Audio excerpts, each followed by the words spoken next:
Namo Bhagavate Vasudevaya.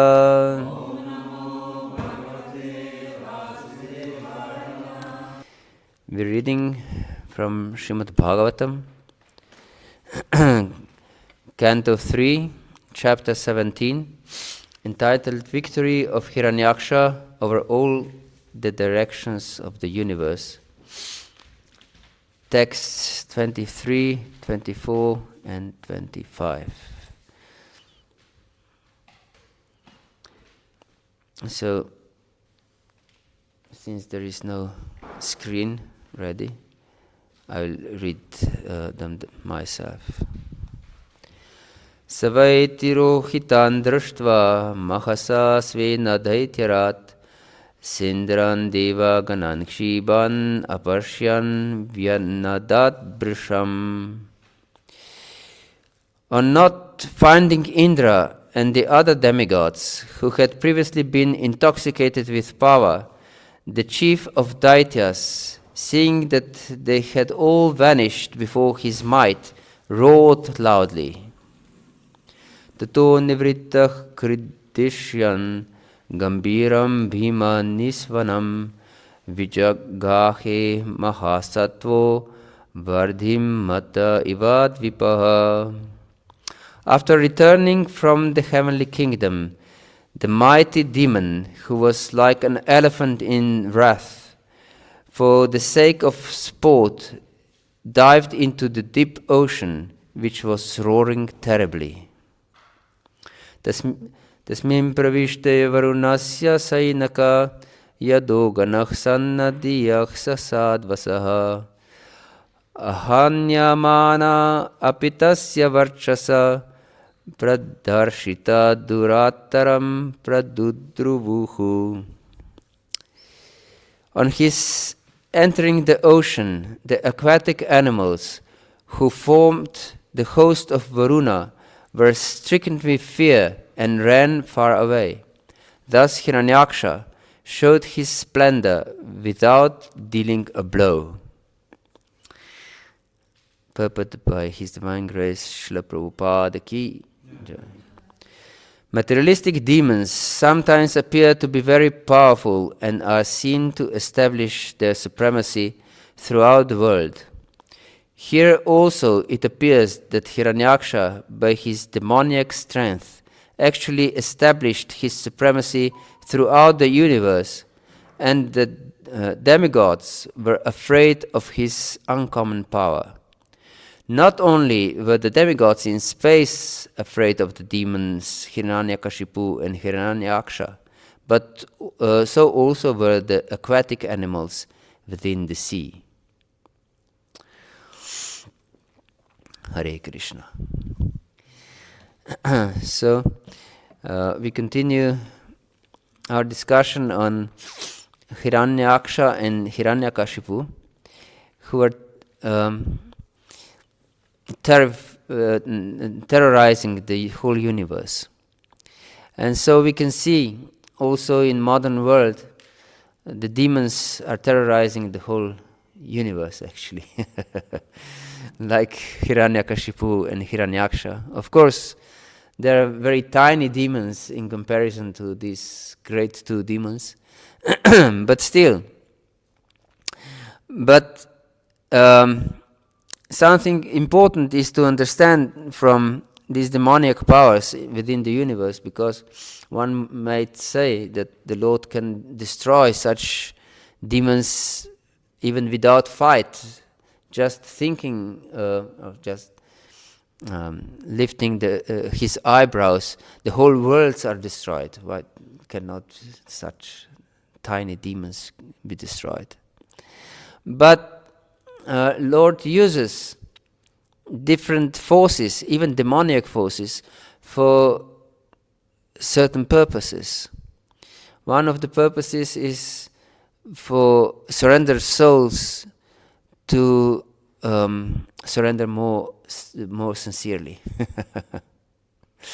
Yes, I've heard many devotees, for example, from ex-Soviet Union, that in these difficult times in Soviet Union for the devotees, they took shelter of the Lord more sincerely, and the movement was more alive at that time. Yes, this is one aspect, and another aspect is also because the tendency, human tendency, is that everything becomes a routine, that the essence is lost because of some external form. And therefore, Lord sends the demons to destroy the this hardened outer shell of the essence of spirituality. Yes. And we have to be careful ourselves also not to become superficial in our spiritual life, because if we will become superficial, the Lord will definitely send some demoniac forces to break our superficiality sooner or later. Yes, and usually these demoniac forces are not very pleasant. So better to be very serious all the time and not forget what is the essence of our spiritual life. Yes. Yes, this is the danger.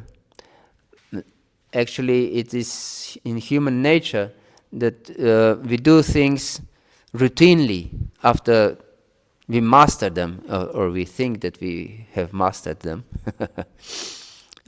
Then we forget, we think of other things and do something without proper attention.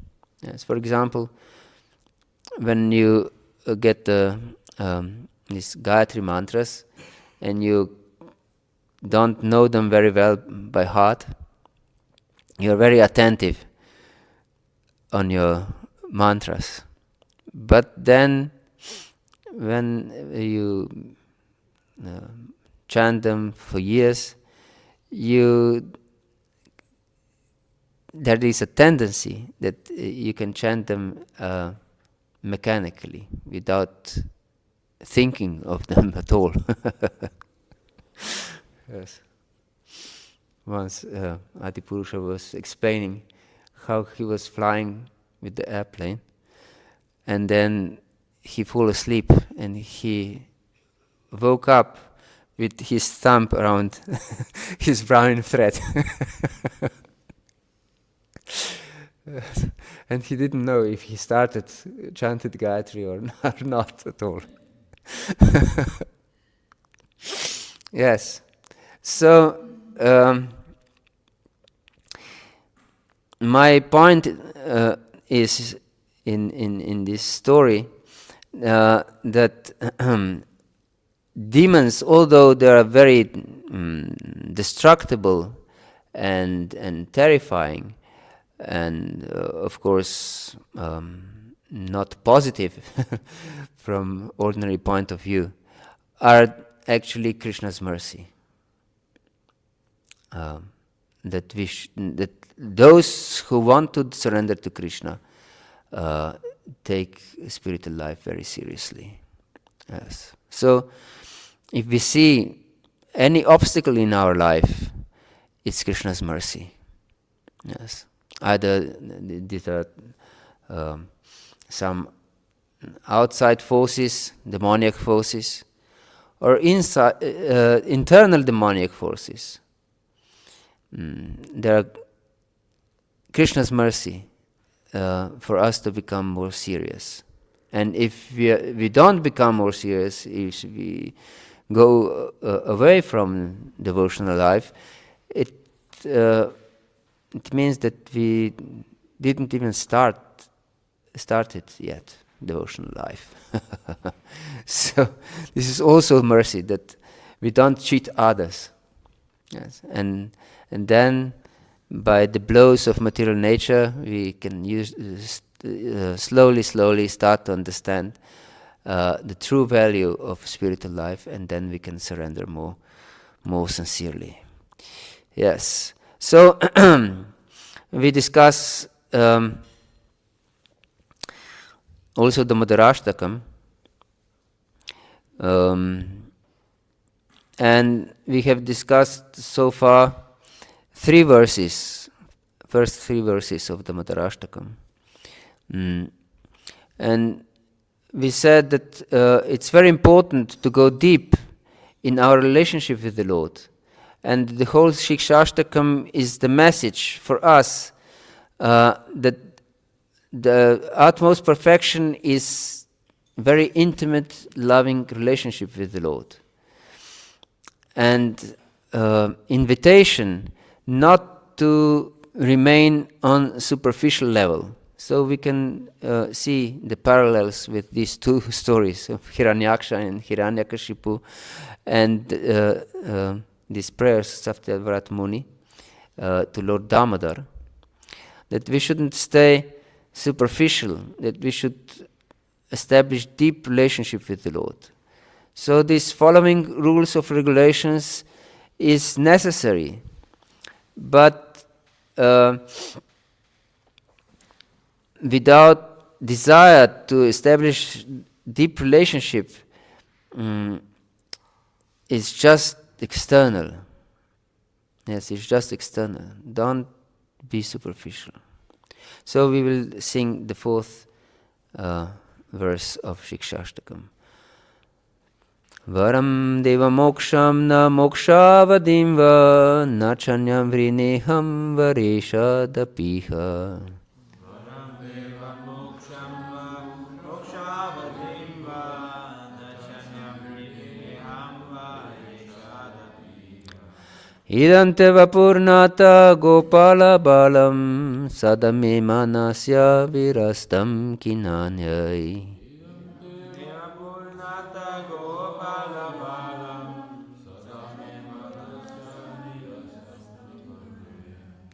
O Lord, although you are able to give all kinds of benedictions, I don't pray to you for the boon of impersonal liberation, nor the highest liberation of eternal life in Vaikuntha, nor any other boon which may be obtained by executing the 9 processes of bhakti.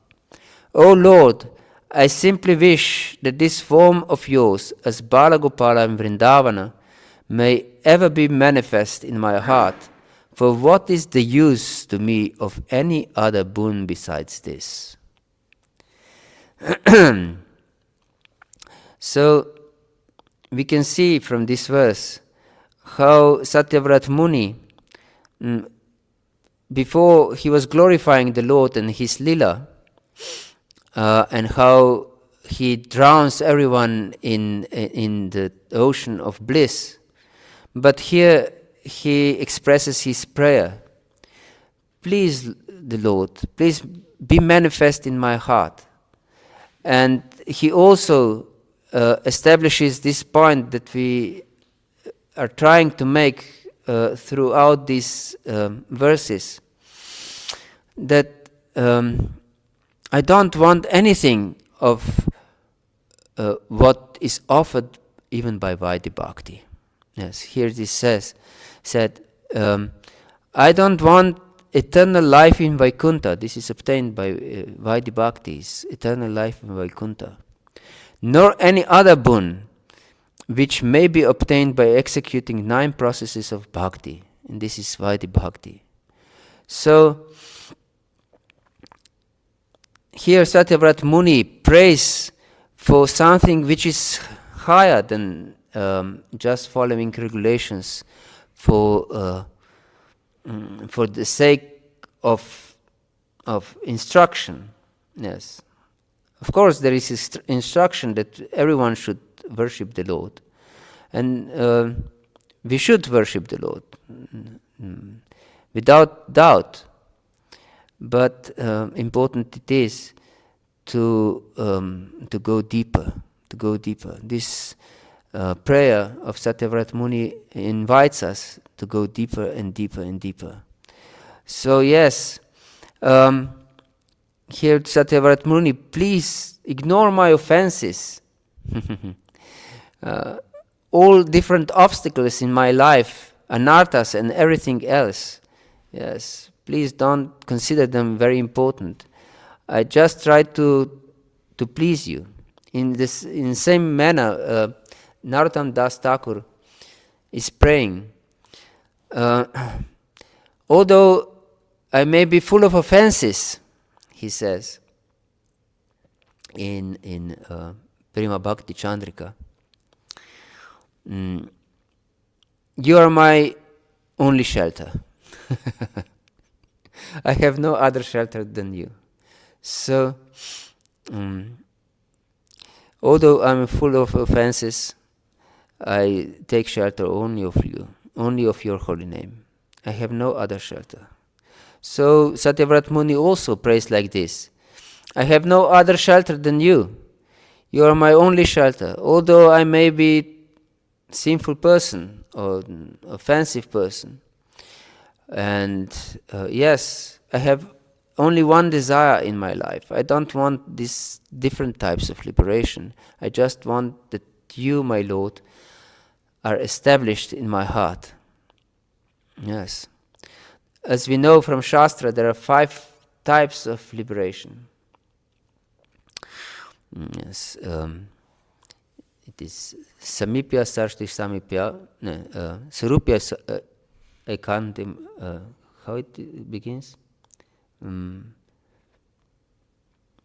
Salokya Sarshti Samipya, Sarupya Ekatvam Apita, Diyamana Nagrihnati, Vinamat Sivanam Janaha. It's from 3rd canto of Srimad Bhagavatam. It is explained how devotees, pure devotees, don't want any types of liberation.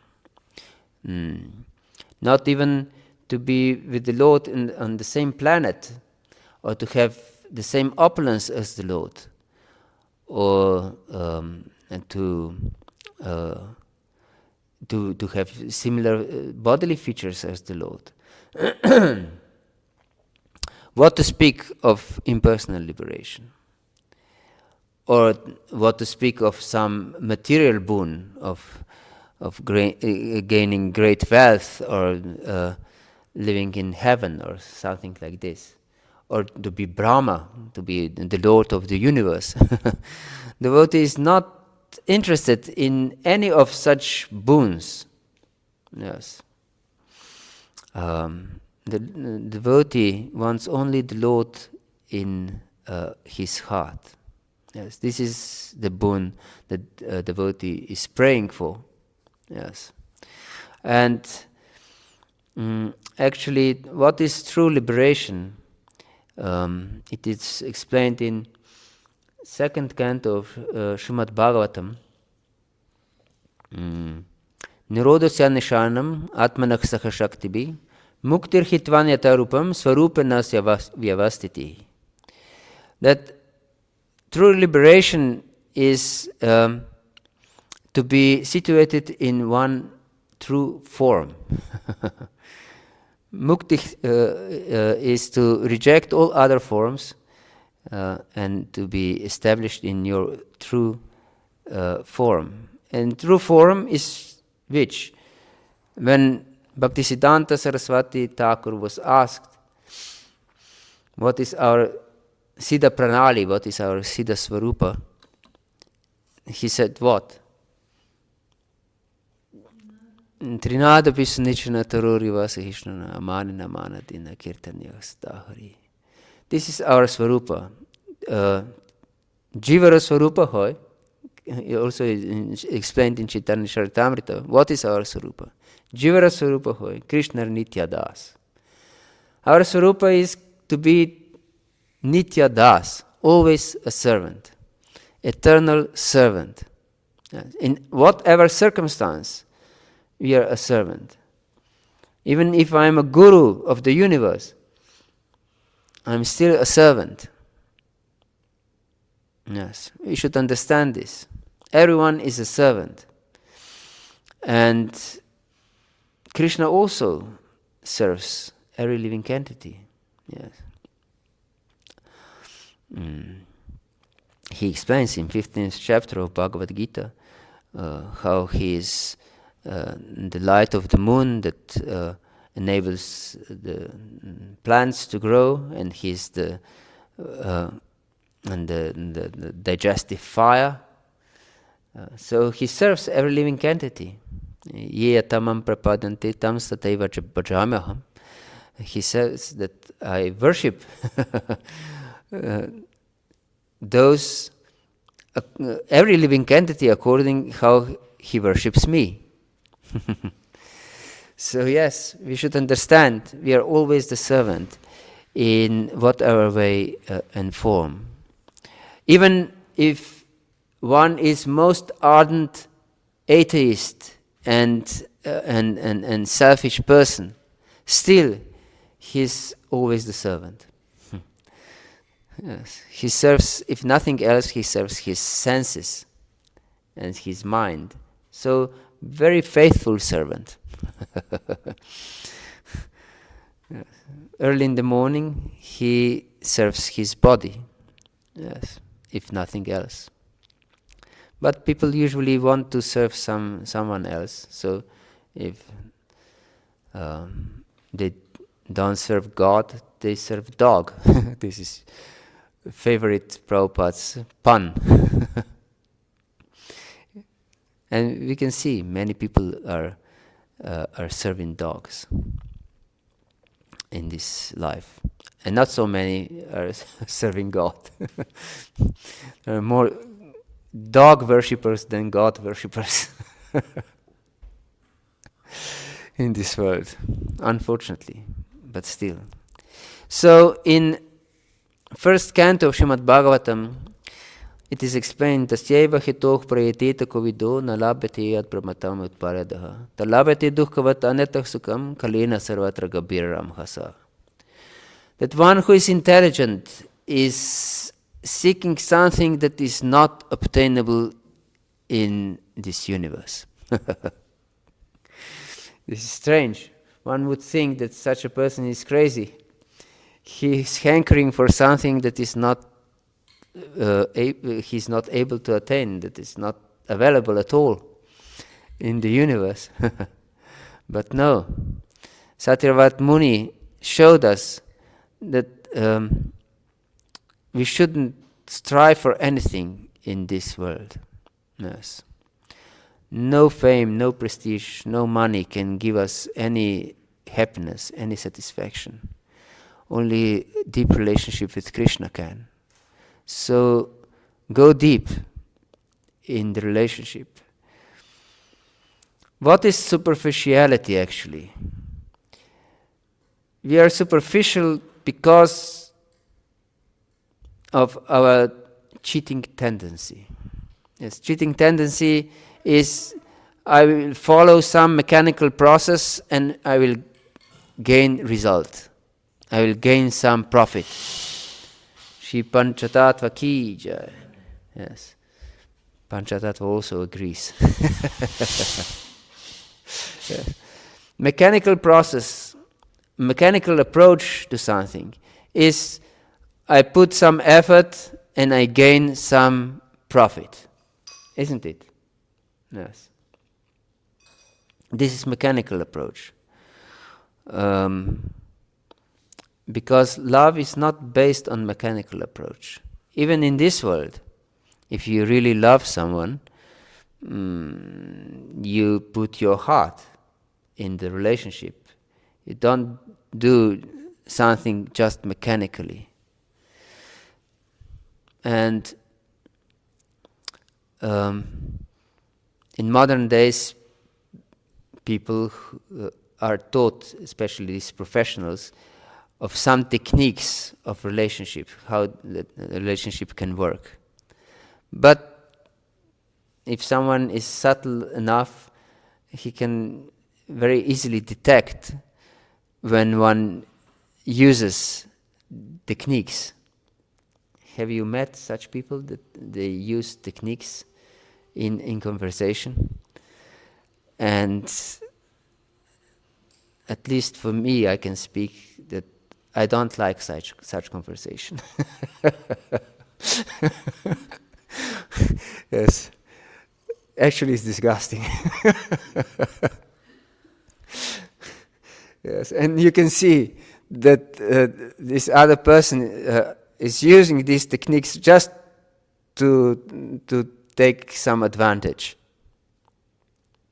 Yes, not because of love, but for some ulterior motive. Yes. So, if we also use techniques of devotional service, such as chanting, hearing, reading, worshipping the Lord, just for some ulterior motive, just to go back home, back to Godhead, this is also disgusting. Of course, we can say it's very elevated, and Lord also likes such types of devotion if there is no genuine feeling, but still, if we want the true thing, we should connect on the level of the heart. Savai pumsam paro dharmo yato bhaktir dukshache ahoitukiya pratighata yayatma suprasidati. Only true love can satisfy the heart, and nothing superficial. Nothing superficial. Yes. Yayatma suprasidati comes only from ahoituki bhakti. Yes. Unconditional love, uninterrupted love. So, if we don't have such love, we should hanker for it. Yes. This is our only hope, to hanker for it. Yes. So, pure devotees don't want any types of liberation. Yes. In Bhakti-rasamrita Sindhu, it is explained that there are two types of mukti in Vaikuntha. And these are Sukha Ishvarya Uttara Moksha and Prema Seva Uttara Moksha. And Svasukha Ishvarya Uttara Moksha means that devotee wants his own sukha, svasukha, his own sukha, Aishvarya, and he has this idea that the Lord is great and so on. Svasukha Aishvarya Uttara Moksha. Yes. And therefore, from the point of view of pure unalloyed devotional service, this is also Kaitava Dharma. Although these are liberated personalities in Vaikuntha, they don't have pure devotional service actually. And the other type is Prema Seva Uttara Moksha, which is hankering only for prema, for love. But pure devotees, they don't have any type of desire for moksha. Not even for prema seva uttara moksha. We would like to have pure love and be liberated in this platform. And it is explained that, and this is also the answer to your question from yesterday, that even up to Dvaraka and Mathura have this prema seva uttara moksha. There is still a tinge of desire, is explained by Rupa Goswami in Bhakti-rasamrita Sindhu, and Jiva Goswami and Vishwanath Chakravarti Thakur in their commentaries. How there is still tinge of desire for some personal satisfaction. And this can be very subtle. For example, these queens of Dvaraka, they want to have proper relationship with Krishna. They want to be properly married to Krishna, not to have improper, unwedded love for Krishna. But the gopis don't care. For example, these Kanya Kumaris in Vrindavan, when they worshipping Katyayani to have Krishna for their husband, they were very happy also to have unmarried relationship with Krishna. Yes, when Krishna came and stole their garments, they were in ecstasy, actually. Although they were quarreling with Krishna, they were in ecstasy. And then Krishna promised them, when he returned their clothes back, that he will enjoy with them in the following nights. Yes. And in his commentary to this Leela, Vishwanath Chakravarti Thakur explains that the gopis were praying to Katyayani, please make the son of Maharaj Nanda my husband. And then Katyayani, in the commentary, Vishwanath Chakravarti explains, replies, how can I do this? I can only inspire your parents to do this.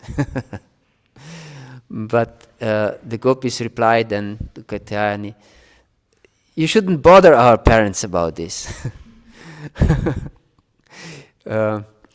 Because Krishna is not ready for marriage yet, because he didn't have this initiation in Brahmin thread. So the boys are ready for marriage only when they're this second born, if they're twice born.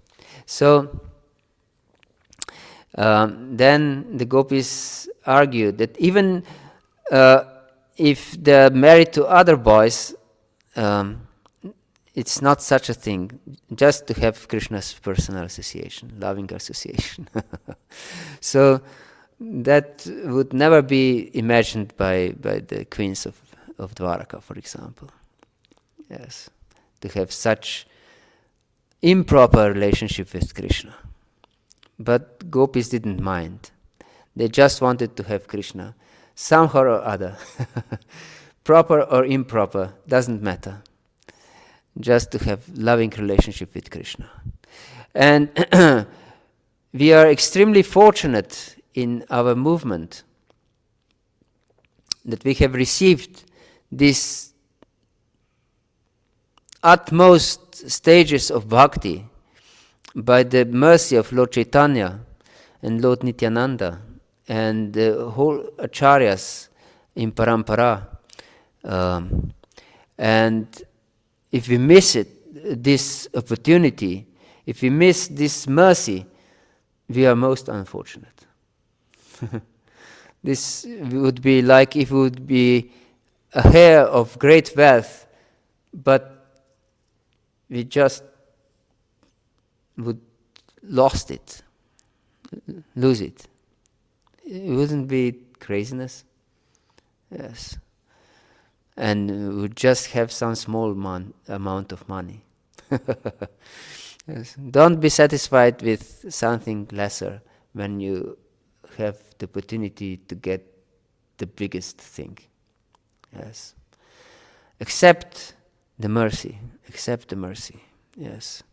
So, these two types of moksha, Svasukha Ishvarya, that we want our own sukha and understanding of Aishwarya, or even Prema Seva, Uttara Moksha,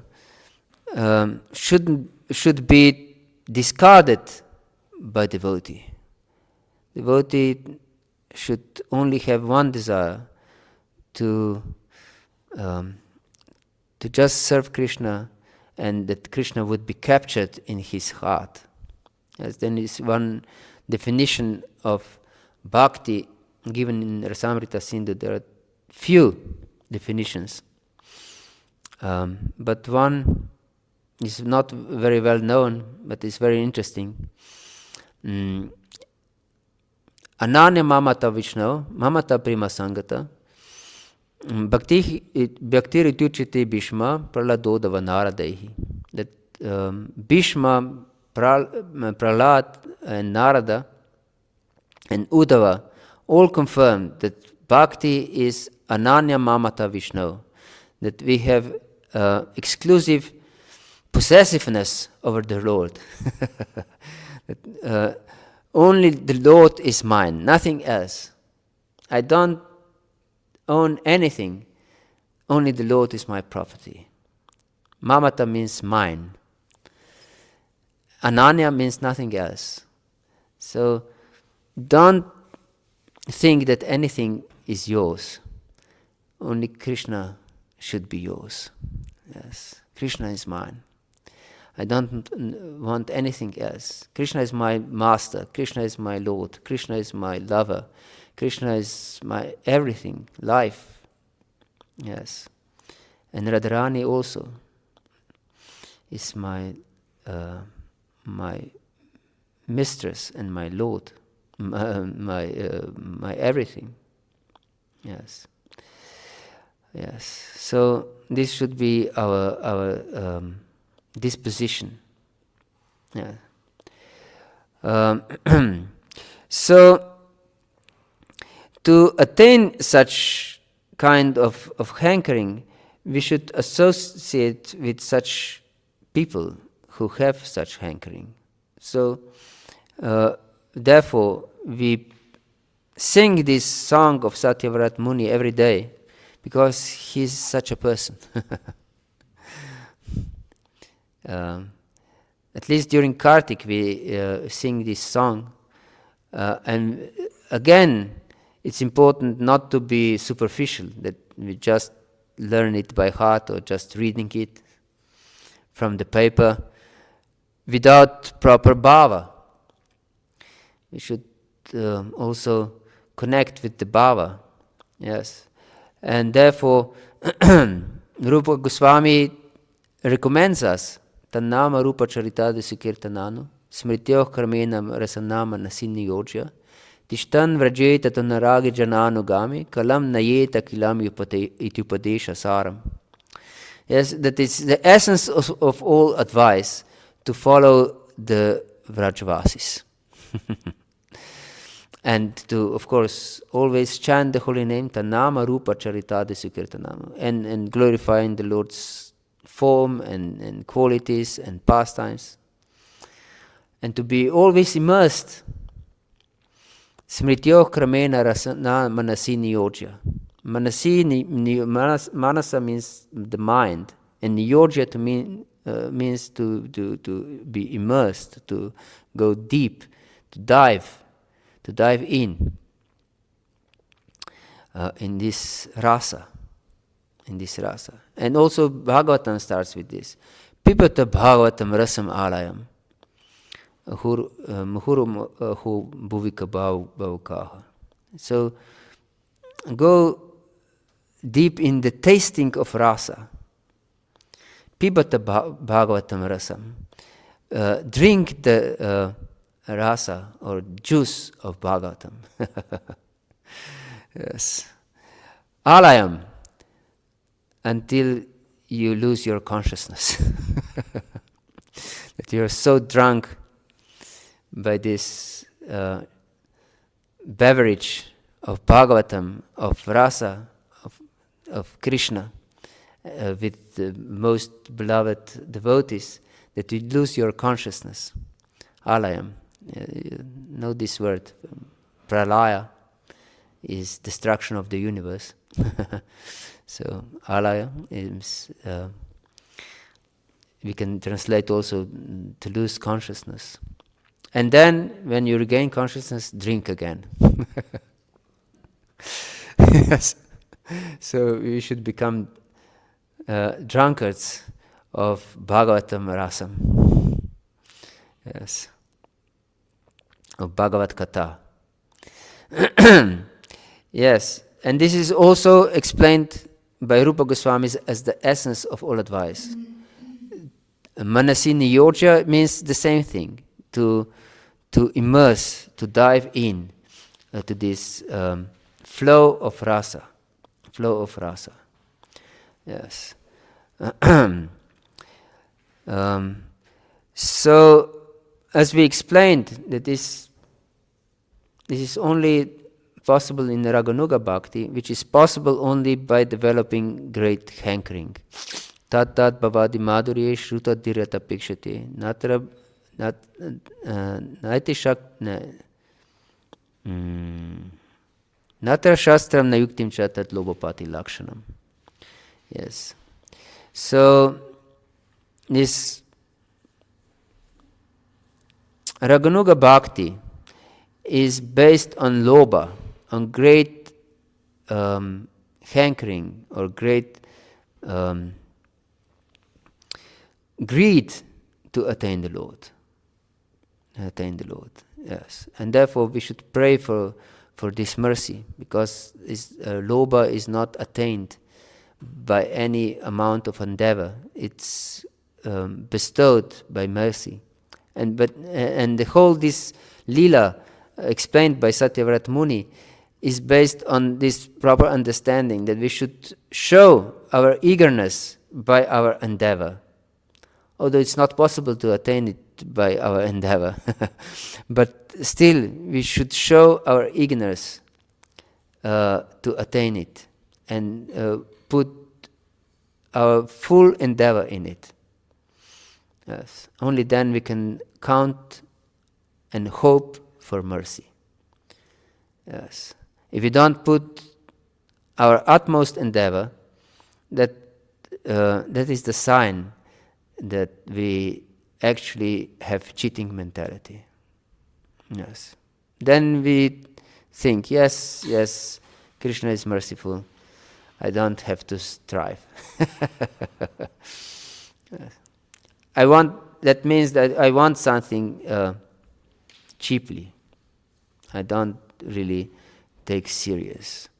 And this is explained also in Christianity with something very interesting idea that God is a jealous God. Yes. We usually don't take this as positive quality, but we have the same idea. Lord, ye yata mam prapadamse tam tateva bhajamaham. As one surrenders unto me, so I surrender unto you. It's simple as that. If you half-heartedly surrender to Krishna, then Krishna half-heartedly surrenders to you. Yes. There is some connection, but not deep connection. Krishna, this is Krishna's system. And he loves the most those who he cannot repay. For the gopis, he cannot repay. He cannot follow this promise. Ye yatamam prapadanti tam stateva bhajamaha. Yes. Because, as explained, the gopis left mothers and fathers and husbands and everyone just to meet Krishna. But Krishna says, I cannot repay you in the same way, although I promised, but therefore I am your eternal debtor. Because I cannot leave my father and mother and brother to be with you. So let your own bhakti, your own devotion be your reward. Yes. So this should be our attitude towards Krishna, that we want to give Krishna more than Krishna is able to repay us. Not that we count that we put some meager effort and Krishna will repay us unlimitedly. But our attitude should be, we should give Krishna more than he is able to repay me. Yes. For example, Sudama Vipra was such a person. Sudama Vipra was a Brahmana who was extremely poor. So much so that he and his wife didn't have anything to eat practically. And he had also a very chaste and devotional wife, and she instructed him to go to Dvaraka because she knew that Krishna and Sudama were schoolmates in the Gurukula of Sandipani Muni. And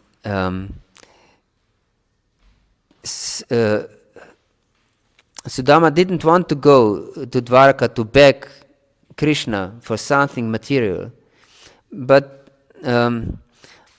at the last he decided, okay, I will go just because of his wife, because he saw that his wife is emaciated. And his wife also prayed and asked him to go to Dvaraka just for his sake, not for her sake. So, and then he said to her, but what can I offer? I cannot come to Dvaraka empty-handed. I have to give something to Krishna. And then his wife went to the neighbors and begged some cheap rice. And she put this chipped rice in some torn cloth. And then Sudama took this torn cloth with chipped rice and took it to Dvaraka. And somehow or other he was able to come to Dvaraka and to Krishna's main palace, Rukmini's palace.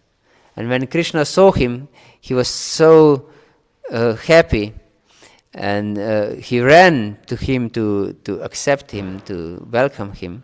And he put him on Rukmini's bed and washed his feet and offered him the best kind of hospitality and gave him the best type of prasad and so on. And Rukmini personally was fanning Sudama Vipra. And then they discussed about their time spent together at Gurukula. At that time, actually, Sudama Vipra realized that Krishna really knows who am I. First he was thinking, does Krishna even know who am I? And then Sudama didn't have a heart to ask anything from Krishna.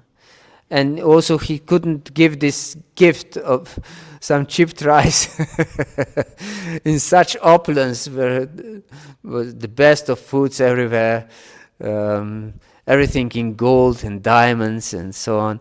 And he had some handful of chipped rice in a torn cloth. How can I give this to Krishna, to this most mighty of kings? Some cheap rice in torn cloth. But Krishna knew that Sudama brought something, and so he snatched away from him. And he was very delighted when he received this mega gift. And he took a handful of this chipped rice and ate it. And he was really thrilled how tasty it is. And he wanted to take another bite, and Rukmini stopped him. And she said that Sudama is already blessed more than enough. And Sudama, when he went back home, and he didn't ask for any material boon or benefit or anything like this, he couldn't ask.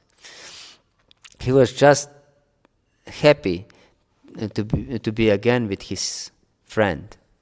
So when he went home, he suddenly where his hut should be, he saw a great palace and everything in great opulence. And also his wife was again opulently dressed, and she was not emaciated anymore. And he was surprised, how is this possible? And then he, of course, realized that Krishna gave everything to me in with his merciful heart. And then it is explained by our acharyas that Krishna felt obliged to Sudama Vipra to give him something in return for this gift, but he couldn't give as much as Sudama Vipra gave him. Isn't it interesting? Sudama gave him just a handful of chipped rice, and Krishna considered that he cannot give him as much as he received from Sudama Vipra, because Sudama gave him more than he had. Understand? His wife had to borrow this chipped rice, so it was more than he had. He gave Krishna more than he had. But Krishna cannot give more than he has, because everything is his property. Yes. So he considered to be indebted to Sudama Vipra for eternally. Eternally. So this should be our disposition, to just serve Krishna with to offer Krishna, to serve Krishna more than he is able to repay us. Yes. To give Krishna our life and even more than our life. Yes. To give our life to our Guru, for example, to his devotee. And then Krishna is extremely happy by this service to the devotees. We mentioned this with the lila of overflowing the milk, when Mother Yashoda put Krishna aside. So this worshipping of devotees is even more dear to Krishna than worshipping of himself. So it's very important. And the most dear servant of Krishna is Guru, one who teaches others about Krishna. This is confirmed also in Bhagavad-gita. Krishna himself explains in the 18th chapter of Bhagavad-gita, Nacha tasman manusheshu kaschin me priya kritama, bhavita nacha me tasmat anyah priyataro bhuvi. There will be no one as dear to me as one who explains this knowledge to the devotees.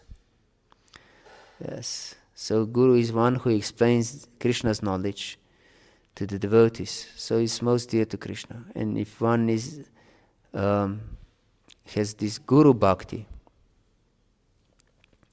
he's extremely dear to Krishna. Yes. So, and therefore, in this regard, to this deep mood of intimate relationship with Krishna, we also, as we mentioned yesterday, we also meditate when we sing Guru Ashtaka, that our Guru is intimate servitor of Radha and Krishna in the groves of Vrindavan. Hare Krishna. So, have any questions or comments? Yes, please. I just want to share a memory I have from Vrindavan. Yes, please. In the evening for Gora Arti, we went out and around the temples there. We saw often there was like a group of old Mataris. There were like 10 or 12 of them, and they were blind and they were death and they could hardly walk and they were so old and they were like helping each other, you know, and they went from temple to temple and there was so much endeavor. And it really stays in my heart and in my mind because they could hardly walk. They were bent like, you know, and they were hanging on each other. And so much endeavor to come to the temple, to come to art. Yes, thank you for this story. You reminded me of one story that was told by my Guru Maharaj. He organizes this eye vision camp in Vrindavan. And there was one old lady, Brijbasi lady, who wanted to regain her vision just to be able to, she said, at least that I can see on one eye, that I can make rotis for Radharani. This was her only desire, to see, to be able to make rotis for Radharani. Yes, and when this surgery, eye surgery, was successful, she was so happy. She was very small by his stature, that she was dancing. She was old. I don't know. Maharaj said that she looked at least 90. And she danced and sang all around this eye camp. And she was enthusiastic how she will be able to make rotis for Srimati Radharani again. And at that time, one very aristocratic lady from America came to visit this eye camp. Actually, she was a mother of one of the devotees. And she was the advisor of presidents of the USA. I forgot her name. Her name was Gloria, actually. Gloria, I think, something like this. And so this small lady, Brijbasi lady, enthusiastically, when she regained her sight, came to this Gloria and grabbed her for the hand and forced her to dance with her. And she said, "Dance, dance!" That we can serve Srimati Radharani together. Yes, so this should be our disposition. Our only hope in life to be able to serve, not to be liberated. This is small thing, unimportant thing. Yes, to be able to serve under the guidance of servants of Srimati Radharani. And as we sing every morning, our Guru is an intimate servant, maid servant of Radha and Krishna. Hare Krishna. Anything else?